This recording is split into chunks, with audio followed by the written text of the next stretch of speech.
All right, our top 50 movies of the century so far, 2000 through 2025. We are on to 20 through 11.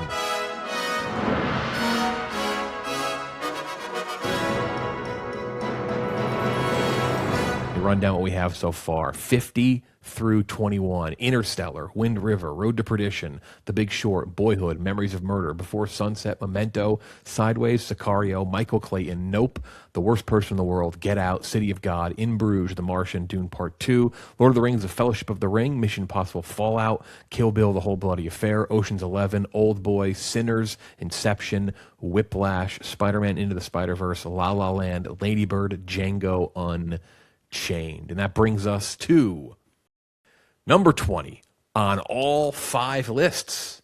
Wow. All 5 lists. 37 for me, 75 for Kirk, 68 for Kenjac, 34 for Klemmer. It is Gooch who has it highest at 18. 2011, Bennett Miller's Moneyball. Moneyball shows up at 20, which big fan of this showing up, and I didn't have it in my top 20, but I'm glad it is in the top 20. Gooch, I will let you lead the way. I'll have a small rant about this, but Gooch, I'll let you lead the way. You have the highest, 18. Yeah, I mean, it just does everything that I love that the great sports movies do, which is they focus on the things outside of the ballpark, outside of the field, and do it brilliantly. The performances are just incredible. You have Philip Seymour Hoffman as like the fourth build guy showing up and just fucking dominating. Brad Pitt, I think maybe his best performance. Like, he is really fucking good in this movie. I love it. I know people do have issues with the inaccuracies, but it doesn't bother me as much as someone who really was not aware, conscious for that run. So it works on pretty much every single level. I think it looks fantastic. Performances are great. The score is fantastic. I love it. Love Moneyball. And it's just so rewatchable. I don't care about. I do not care that they don't mention the pitchers really all that much. I don't care about Miguel Tejada. The point of the movie is who they're replacing. They're trying to replace Johnny Damon. They're trying to replace Jason Yabbott. Like, that's the point of the movie. Jason Isringhausen. Like, they're trying to replace those guys. That's the point. That's what they get to. They lose in the end. They don't win. They don't change it. They don't have him win. It's great. It's. I think it's the best Jonah Hill. I think it's better than he was in Wolf of Wall Street. Brad Pitt, unbelievably funny in this movie too. His deliveries are excellent. I mean, the scene around the table when he first introduces those three is one of my favorite movie scenes ever. It's just so fucking good, including just like the small time actors playing the scouts. Like, who's Fabio? Like, stuff like that. Like, it is excellent. Great music in this movie. I wish Aaron Sorkin would have maybe shoehorned in some more politics. It's missing some of that Aaron Sorkin political vibe. But other than that, great. Yeah, I love Moneyball. We need that in order to make more movies. He takes his time, that's for sure. He doesn't make movies. But it's a great. But again, it's a great director taking a Sorkin script as opposed to Sorkin directing it. Right? That's you can never go wrong. And I agree with Gooch. I think I was always kind of an on the fence Brad Pitt guy, because we get too quirky, or I could find boring sometimes. But this is the first time I remember seeing it, thinking, oh, okay, yeah, like this is like a movie star performance. Like we're good. Like we're in good hands. And yeah, it's great. I just stuck it on my list, but I don't care that Tim Hudson's. Who cares? It's great. It's funny to talk about, and you do bring it up if you're a sports fan. But like, right? Yeah. It's like it's like people crap on this point. They crap on like Draft Day when terms. And it's a great book. Great movie combo. Like, I did not think. I remember reading about it, thinking, because remember Soderbergh was originally attached to direct this. He wound up leaving the project. That was a Soderbergh Pitt movie originally. And I remember thinking, this is not adaptable. Like, what's the story here? And that's the beauty, is that there really isn't like much of a story at all. It's just like it's math. And an awesome character study. Yeah. And it's and Bean's interesting because he's exactly not that kind of guy. Like, he doesn't fit that mold as a player, which is interesting. Yeah, it's great. Really good. Really smart. Great script. I love, like you mentioned, like just having real actors. Like those dudes in that baseball room, like those are real people. Those aren't like, you know what I mean? Those aren't like the old, you would hire some like handsome old actor to do. Those are real dudes. Appreciate that. But like Jeff said, like if they talked about hanging chads maybe a little bit more, It would have been better, but that's the only knock I got on it. Just missing that Sorkin touch. I could live without the Robin Wright stuff, but it's fine. Yeah, but then you don't get Robin Spike Wright Jones. and Spike Jones. True. And Spike Jones. True. And Jones Arliss Howard Klemmer is John Henry. Absolutely. Yeah. Beloved figure. A retroactive. This should have won Best Picture, right? What was we all agree on that, or Was we this do think Gravity? the artist should have won? The artist won. Oh, The God, Descendants. no. Jesus Christ, yeah. The artist won. The Descendants, Extremely Loud, Incredibly Close, which one of the all-time worst nominees of a Best Picture. Oh. The Help, Hugo, Midnight in Paris, which I could make I the like debate Midnight there. in Paris. I do love Midnight in Paris. Tree of Life, War Horse. Tree of Life I like a lot too, but yeah, I would vote Moneyball again retroactively, I think. For sure. What a bad year for nominees. My What the God. fuck Every time I happened? see Why that, the artist? What was that? One of Harvey's last? Like what was what happened? How'd that You underestimate the power of Jean Dujardin. What was his Academy Award name? winner? Yeah. Warner Bros. Um, no American. Was it? Yeah, Jesus. Yeah, Jean Dujardin, who I know him more for Monuments Men, but that's just Of course, who doesn't? Who doesn't? What did Trill used to call him? What was it? oh yeah, Like John Mustard or something? yeah. So that's 20. Moneyball, number 20, number 19.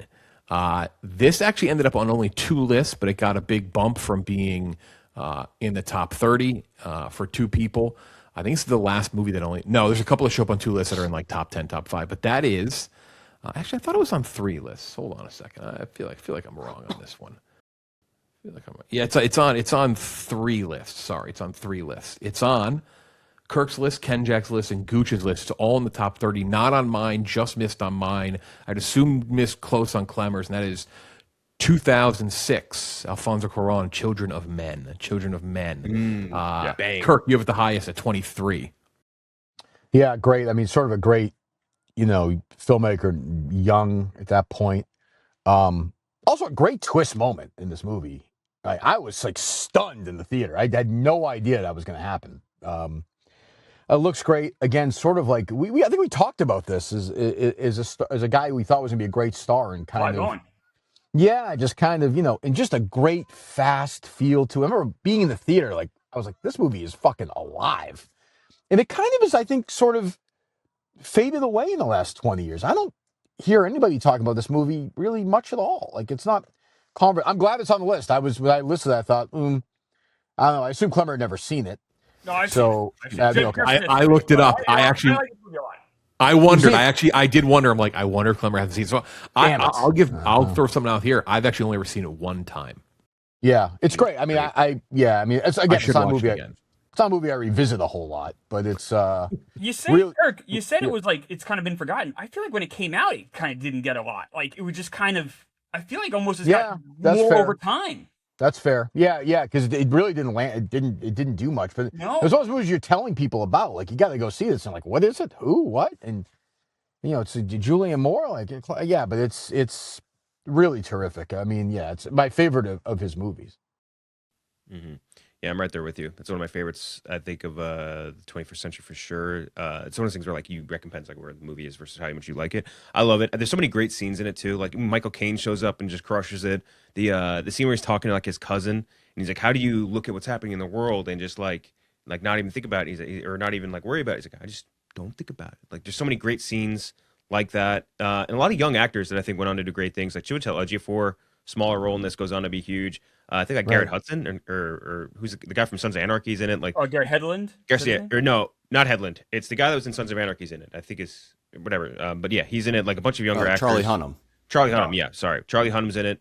A few other random actors came on to do bigger things too. And I think when we talked about our favorite cry movies, this is one of my every time cry movie. The scene where they lead the baby out of like the house. Every time cry movie. It's I love it. Great. And like you were saying, Cuarón, when I think like maybe when he was younger, maybe just something was just working because he was really trying a lot of shit. Like the wonders in this are insane. And man, I love it. I rewatch it like probably once every year, and it only gets better with age. Yeah, there's a tweet going around, or there was this week, about the use of wonders in like modern movies, and they've kind of ran their course in a way, or maybe not ran their course, but they're just used so liberally and without purpose this movie uses them so well. It uses them so well. It carries so much weight. And I think this is, in terms of dystopian, it does such a great job in grounding the audience. Like it all feels so, like if the world was to fall apart, this would be what we'd be looking at. This is how we would act and how we'd interact with each other. And I think it stays with you. It is a very, very heavy movie, and the end just hits like a fucking freight train. You know, fantastic. If you've never seen it, like you guys were saying, it does fly under the radar. If you've never seen it, absolutely watch it. Yeah, 200 Men. I think again, I've only seen it once, and I definitely think it's really good. But that I think it belongs definitely in the top 20 for sure. I think it's a good spot for that at 19, 18. This is on my list, Kenjac's list, and Klemmer's list. Very high for Kenjac, 11, 20th for me. And that is 2016, Dave Mackenzie's Hell or High Water. I love this movie. One of the best third act turns in any movie on this list. I sat up I remember sitting up in my chair. I was engaged to begin with, but I remember like sitting forward when that shit happens in that movie. When that bank scene happens, you're like, holy fuck. You're like, what on earth? And it was good going into that, but then it just hits a different gear. All the performances are fantastic.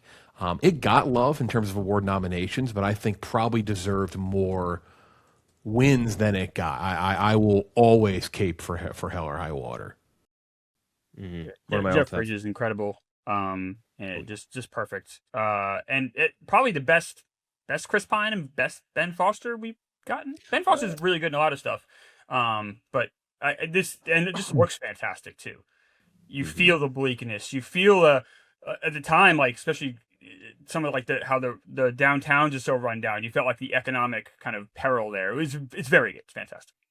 Yeah, I think it's like one of the best neo-westerns ever. Just like getting that like feel of an old western into the modern world takes tough, and I think they did. Sheridan obviously was the best. Maybe he's just done with it now, but no, he was just the best at it. And like you're saying, definitely the best Pine role in my opinion, best Pine performance.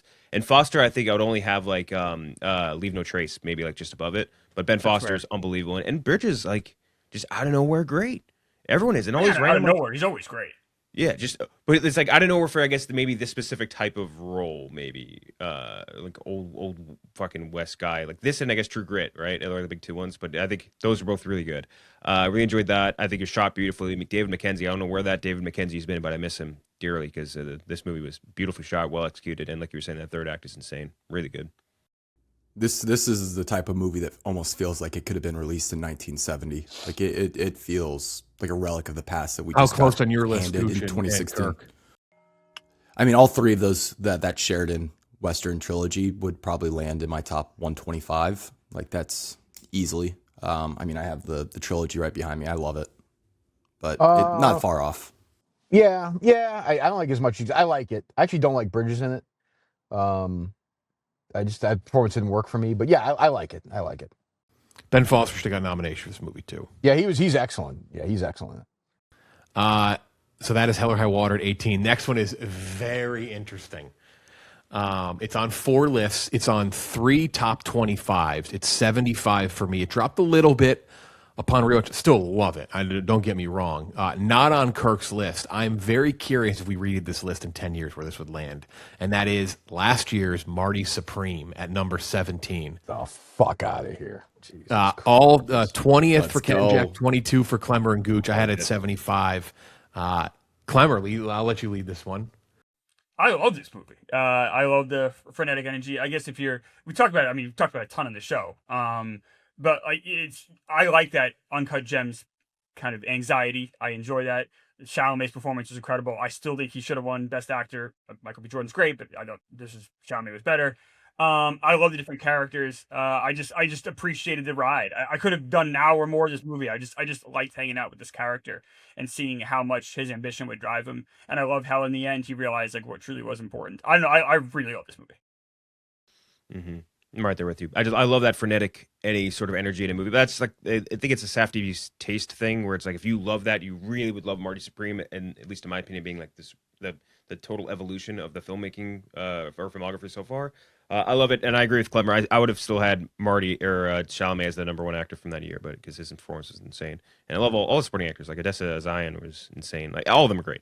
So I loved it. Really, really enjoyed it. I mean, you should go watch our review of it as well. Yeah. I am very interested to see 10 years from now what is the status of this movie and like how do people think about it and talk about it, because on arrival it does feel like something that's going to stick around. Like I love, and last year One Battle After Another was my #1 movie. That's reflected in my rankings, but I do think 10 years from now the movie people will still be talking about is this one. It's the performance, it's the energy to it. There's so many great lines and moments that are already kind of, seeping into like conversation and just how, even like just meme territory, stuff like that, which, isn't part of the quality of the film, but does kind of speak to like how iconic I think it will be. I loved it. I really did. I don't know how they're going to follow this up. It's going to be tough. So I'll say this now. So I still love this movie, don't get me wrong. It's at 75. Their other movie is much higher for me. And I'll say this now because I think it makes sense because we're talking about a Safdie movie. Kirk and I had Uncut Gems. Kirk, you had it at 58. I had it at 18. It is 51 on the list. The last movie cut off on our top 50 was Uncut Gems. Uncut Gems ended up, I think, a couple points behind Interstellar. So Uncut Gems was caught. Uncut Gems, for me, I like more and more as time passes. It's one of my favorite movies ever. And I do prefer it to Marty Supreme, but I still like Marty Supreme. But I know Kirk, not a fan of this movie. I mean, I liked Uncut Gems. I didn't need to see it again, And that, to me, one of the Safdie brothers tried to make an interesting movie and failed. And one of them tried to repeat a movie that was successful and got a lot of success. Like, Smash Machine didn't work, but went outside his box. The other guy said, okay, I'm going to essentially do the same movie all over again and just set it at a different time. Like, I thought it was lazy. I thought it was lazy filmmaking. Like a talented filmmaker. I do want to see him try something different next time. That is for sure. I was like laughing. I was like, this is the same fucking movie. Like, am I the only, like, same movie? So, yeah, I mean, well made, but, yeah, just did not, I was disappointed in laziness creatively. So 17 is Marty Supreme. Moneyball, 20. Children of Men, 19. Hell or High Water, 18. Marty Supreme, 17. Number 16 is in Klemmer's top 10. It's 39 for me. It's 15 for Kenjac, and that is Martin Scorsese's The Departed. Oh, yeah. Comes in at 62. Back-to-back just rippers for Kirk. But this is very high on your list, Klemmer, so I'll let you go again. You have it at number 8. Perfect stupid movie for Klemmer. No. Get out of here. This is a great movie. I did DiCaprio. We're in the same ball, Klemmer. I'm right there with you on this one. I do love The Departed.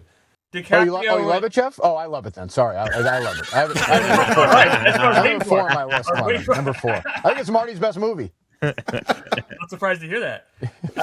DiCaprio and the Damon stuff is fantastic. I mean, look, there's a lot going on in this movie. It's a wild movie. You could I think nitpick stuff like the rat at the end. I don't love that. But I loved the entire. I'm almost coming around on the rat though, because it's like the number one thing people hate on. Where I've almost decided I like the rat at this point. And upon it's like the more I rewatch it, the more I'm invested in not the little things that kind of annoyed me about it, but more the DiCaprio and Damon stuff that I really loved, and I really carries it. I think one of DiCaprio's best, and that's saying a lot. Scorsese does a great job directing this. I really love this movie. I enjoy that. Also, Damon, how often do we get him playing a villain? Like, that was fun too. Like, I don't know. This movie really works for me. He's played a villain kind of a lot, but yeah. I feel like he hasn't played like this kind of.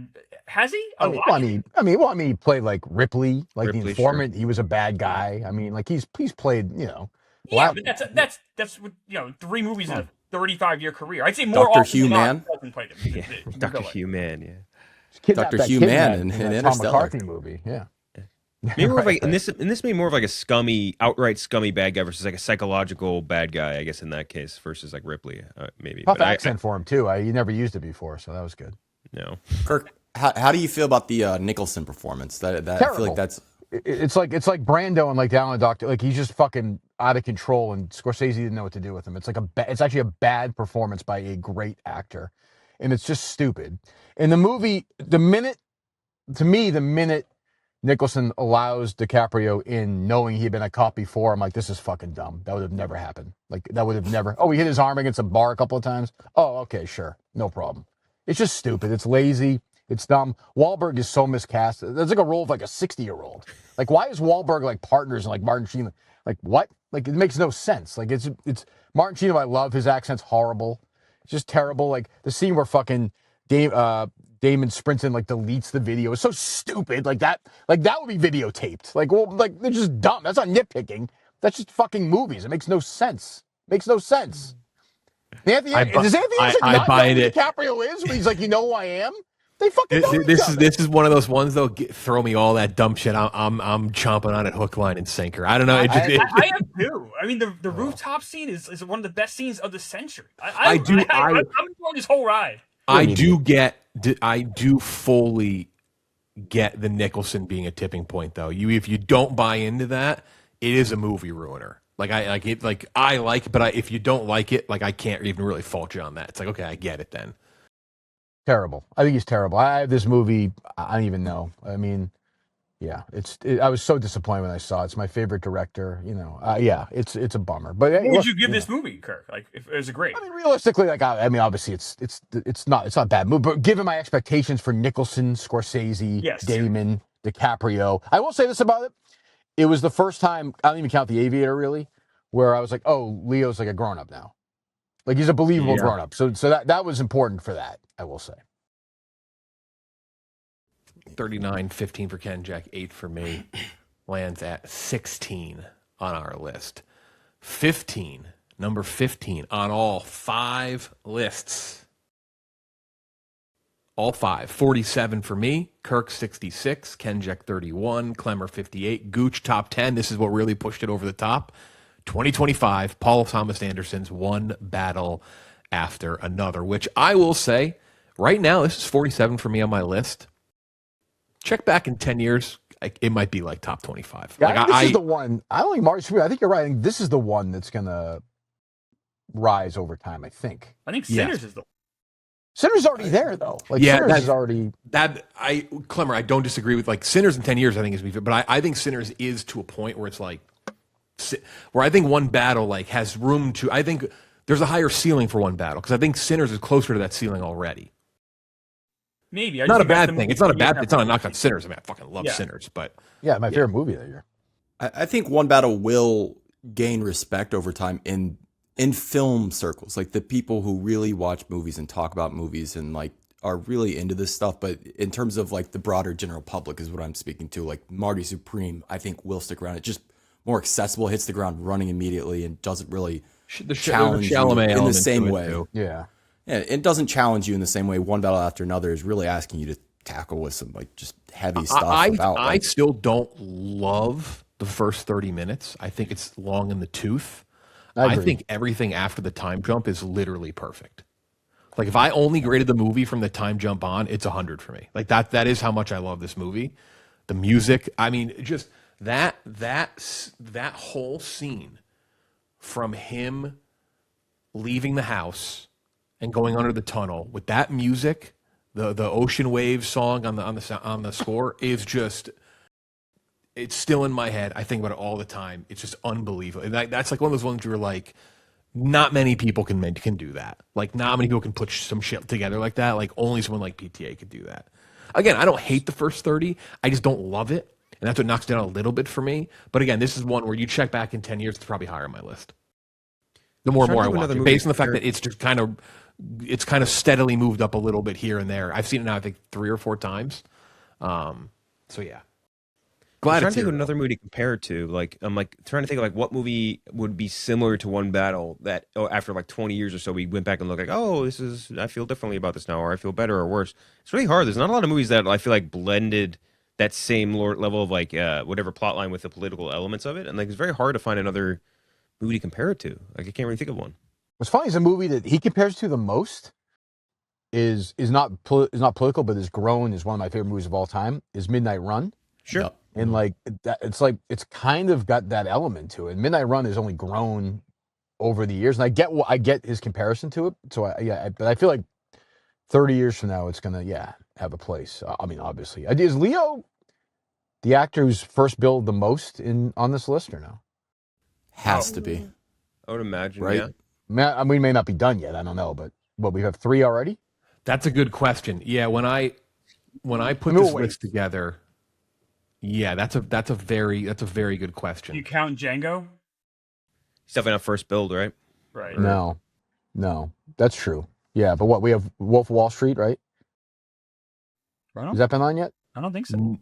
We've not seen Wolf of Wall Street yet. No. Okay. It may show up, it may not. I don't know. So yeah, so if you count Django, he's gonna have 3 or 4, maybe even more. Yeah.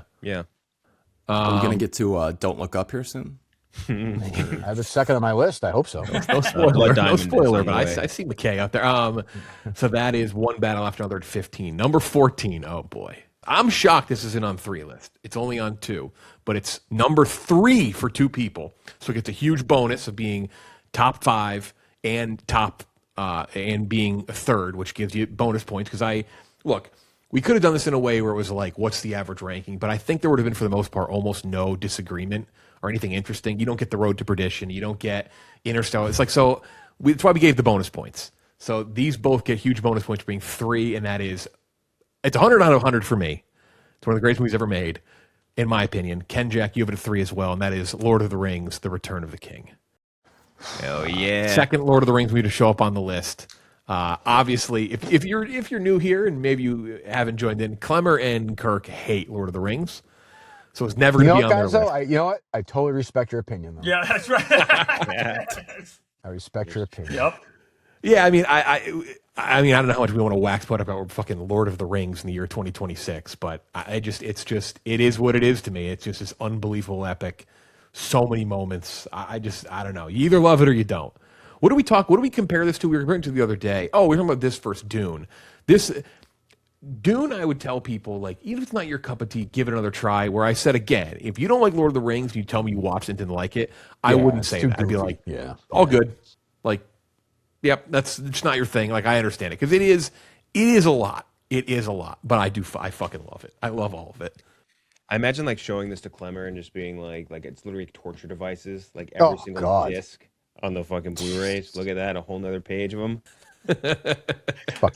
Poor Ian Holm. Oh, God. The one thing I'll say about these movies, and I think Kenjac, you agree with that. If you're showing someone these movies for the first time, do not show them the fucking extended cut. Do not show them. I did that too. Jesus. No. There's extended cuts. I did that too. It's like 4 hours long. The extended cut. Oh, you didn't know about the extended? Almighty. Oh, Die Hard. They are incredible. They are incredible. Oh. I did this to my wife. 4 hours long. She said like more trees and stuff. Just a lot of walking around in the woods. They actually show legitimately a is a lot more sleepover trees. in the bed at the end of Return of the King. They're all in the bed together. They should do a crossover. Part 2 of Michael. They should have friggin' Sean Astin show up. Dude, what do you call it? I did this to my wife. She said like on my birthday a while back, she's like, I'll watch whatever movie you want. And I'm like, okay, we're watching Lord of the Rings. And we did the extended edition Fellowship of the Ring, which is 4 hours long. And I kept telling her, she's like, wow, it's getting how much longer stuff? I'm like, yeah, we're probably like almost there. And then I accidentally hit the remote and it showed like the screen thing. And then we're like halfway through. It's been 2 hours. And she's like, no, we're done. It's over. Yeah. Happy birthday. It's over. That's abuse, I think, Kenjac. Yeah. What are you, Drew Peterson? Jesus Christ. Just the different elements of the battle, the red of their hair. Oh my God! Just that's one of my favorite moments. When they fucking show up over that hill and you zoom out. So just good. Hell yeah. Oh, yeah. I mean, Bernard at this point, what more are we yeah. gonna say? It's like Lord of the Rings. That hill is cool. Not Bernard the Hill. hill. Don't mock it, Klemmer. Don't mock. Don't people mock. on horseback. The Don't battle. Klemmer. I hate these movies. I hear these movies. I know you do. I know you hate them. Walk away. I hate these fucking. Lord of the Rings: Return of the King. Best picture. Best picture winner. It is, but I won't ever try and convince someone to like these. You either like it or you don't, and I do get it. Yeah. I do. Peter Jackson totally being get it. skinny now is like weird too. I don't like that. It's just like a whole thing. Yeah. 13 is on 4 lists, and it's someone's number one movie. Someone's number one movie. I have it at 29. Klemmer has it at 73. Gooch has it at 46. Kirk has it at 1. That is 2007, David Fincher's Zodiac. Zodiac, Kirk, your number one ranked movie of the century. Yeah, I mean, just a masterpiece. Like a movie that you can watch it. You learn something new every time you watch it. incredible director. Like just the intricacies of it. Every shot matters. Every performance. Even Gyllenhaal, I think people criticize. I think is cast correctly in this movie. Not a false note. Anthony Edwards, unbelievable. Ruffalo, like great example of a great director, like reining in Ruffalo's, Yes. wackiness. To me, the scene where they interview him in Break at Work, Lee Arthur Allen, is my favorite scene of the century. It's just a psychological study, a journalism study, in a study of three people who break. And I love movies. Another movie that same year that ranks very, very high on my list that I'm sure we'll see much later, focuses on the guy who ultimately failed as well. And I love movies like that where it doesn't work out. Another great ending. The last shot of this movie is fucking great. And it's a great little, to me, the scene when they go down the basement is like a great horror movie scene. Fincher does it all here. I don't think this movie got a single Oscar nomination in 2006. Crazy. Not one. And to me, it's like, somebody just did a Q&A with him. It was Park Chan-wook, I think. It was. Yes, it was. I think it was, right? Or it was Bong. It was Bong Joon-ho. Yes, it was. And he just kept talking about how it's the most important movie he's ever seen. And I get it. The influence of this movie, I think, really resonates. We talk about a movie that's grown. This movie, a huge director, had no buzz when it came out. Didn't make any money, really. I saw it opening day. I was stunned. I was like, this is one of the great. I think it's a good companion to All the President's Men. And I think it might be better, honestly, or at least as good. So, yeah, number one for me. Who doesn't have it on their list? Kenjac does not. Kenjac. Well, I mean, there's no hobbits in it, to be fair. If there was at least one walking tree instead and one less John Carroll Lynch, maybe that'd be that would be better. That would. Is that like the last was a hobbit? There were 3 movies that came out that year that are about a man failing, and all 3 I didn't really love the first time I saw them, and then when I need to rewatch it again because they're just so antithetical to like what we kind of expect from movies, I guess. And I actually say for Klemmer, one I almost put in left off was the one Tommy Lee Jones got nominated for, In the Valley of Elah. See, I haven't seen that. Yeah. What? You haven't seen that? No. It's great. He's really good in it. But yeah. But and I needed to rewatch it again. Like the first time I saw Zodiac, I walked out. I was kind of frustrated because I love Fincher, and I was like, oh man. But upon rewatch, I'm like, oh no, like I had my expectations like this is gonna be too clean, and it's not. And that's the beauty of this movie is the obsession is the point of the movie. It's not what he's finding out. And how it can destroy you, and how you sometimes can fail. It's a brilliant movie. All the performances are great. I think Gyllenhaal's great. I like everyone in this movie. So underappreciated. Yeah, Fincher really broke him, I guess. What are the great journalism movies of the 21st century? Be this in Spotlight, and then like Nightcrawler, but that's not really about journalism. Kind of is though, Kenjac. She said, definitely. She said for sure. Yeah, She said's a great film. Yeah, of course. But yeah, I mean, I think about this movie all the time. I was watching it a little bit the other day. I'm so bummed when Anthony Edwards leaves. I'm like, oh, fuck. But he's the smartest guy in the movie. He is. I know. He's like, yeah, I don't want to do this. Like, this is. You realize what's going to happen if he keeps going down the road. Like that to me is like, the first time I saw that, I didn't pick up on that. I needed to see it again to really understand. Yeah. This is, I think, this is at 46 for me, but every time I rewatch it, it does ascend. Like this is one of the most rewarding rewatches you can sit through, despite how like you said, Klemmer, very frustrating. But that's the point. Like it drives you mad. Oh, Robert Downey Jr. too. He's so great. Before we lost him, and a fun Brian Cox cameo too. He's freaking bringing it. Chloe Sevigny, also, I mean, just treated like shit. Like I don't know why she stuck with Jake G. Yeah, everybody.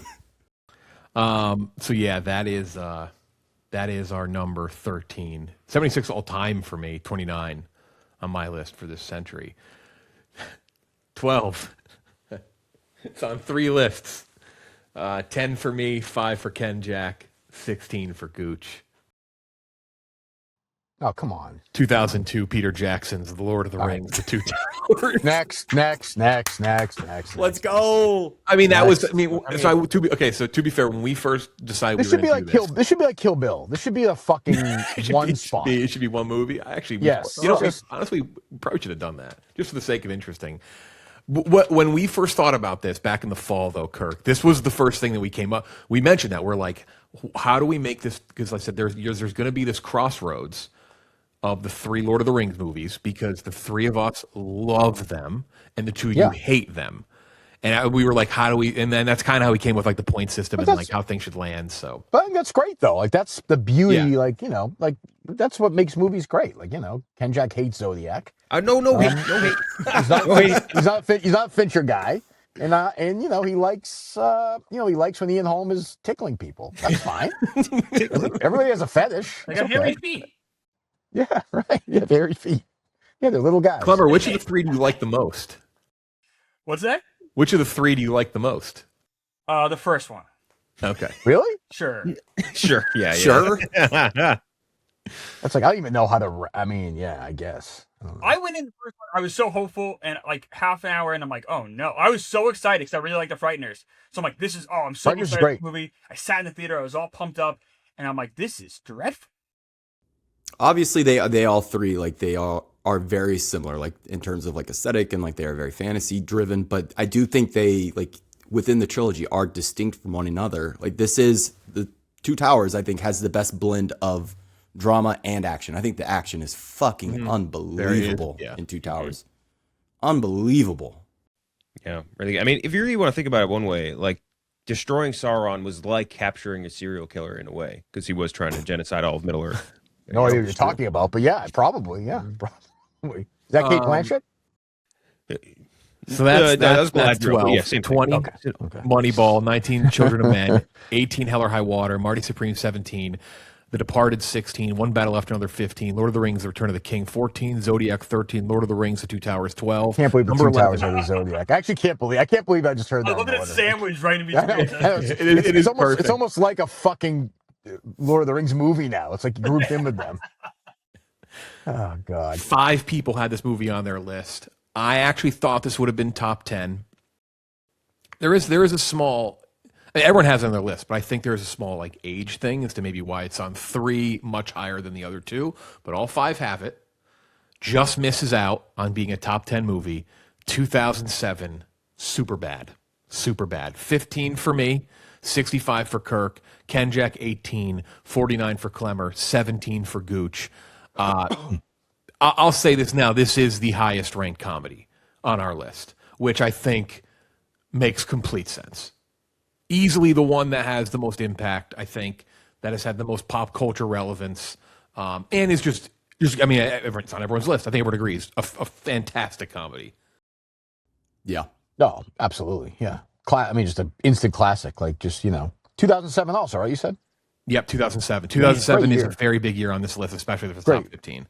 Best year of the century, I think. But yeah, I mean, I have it the lowest, so I'll speak the shortest not. But yeah, I mean, just like there's not. Also introduced huge stars. Yeah. I mean, the biggest of all, so I mean, like, I was just sitting there and list the scenes that are funny in it, but it's just, even the B plot is like just as funny as the A plot, which is pretty rare in a comedy like this. Usually you're kind of set lags, but, and it works out. The end is very funny. Just a great comedy that, you're never going to see again, I think, sadly. I don't feel it anyway. I remember when it came out, I guess, 10, I was out of high school for 10 years, but I'm like, this is kind of how we talked in high school. Like, there weren't a lot of movies that showed how, like people actually spoke in high school. And I felt like it kind of nailed at least my 90s high school experience. Definitely rang very true, and I do think it's almost good that not a lot of their movies will be able to capture, because I feel like a lot of movies did try. They're like, I don't want to try to make something on my own. I want to make something that just can do Superbad and just can do something that they did again and get more audiences to see it. Kind of like that. It felt real. It just felt like a real story that you had heard secondhand from a school over or something like that. Right. So it's the banner comedy for this. It's like a generational thing. Like it happened with like the Hughes movies and it happened with like the Caddyshack. To me, that moment where Michael Cera is like almost flirting with his partner in that class, like the guy there, and he kind of does that thing that was like I've never seen that before. Like that idea of comedy was just very funny to me. Where it just works. Yeah. So many small bit roles. Joe Latruglio, just a great little like scene with him. It's so funny. It's so like realistic and just relatable. It's just it's relatable beyond like obviously it was made in 2007, and just that what the world high schoolers live in is so different now, but still like kind of goes beyond just that generation, like in terms of relatability, and just so quick-witted, stupid, funny. So Superbad rounds out 20 through 11. Moneyball, Children of Men, Hell or High Water, Marty Supreme, The Departed, One Battle After Another, Lord of the Rings, Return of the King, Zodiac, Lord of the Rings, Two Towers, and Superbad. So that is the last of the list until our top 10, which we will be doing next week on this show. Our top 10. Then we'll talk about our things that came close. I know I said one, we said Uncut Gems, but we'll talk about the ones that came very close on the list. Next week on the show, we are doing The Devil Wears Prada 2, I believe, right? Yep, that comes out. Devil Wears Prada 2. Klemmer, I know you and I will be seated for Angel Studios' Animal Farm. I don't think we'll be doing that on this show, though. Maybe we'll do the other maybe we'll do a double Anne Hathaway next week. The Mother Mary? Mother Mary and Devil Wears Prada. Does that make sense? Maybe we'll do that. Definitely Devil Wears Prada, though. I'm kind of excited to go see that. Like, I don't... Oh, yeah. It's a good energy to it. I don't know. I think it's going to be fun. Good marketing's been kind of fun. I like the first one. Yeah. No Adrian Grenier, though, which is... Don't say that. Don't say it. Don't say that out loud. Don't say that. That is it. That is it for Kenjac, Kirk, Gooch, Klemmer. I'm Jeff Lee. We'll talk to you next time.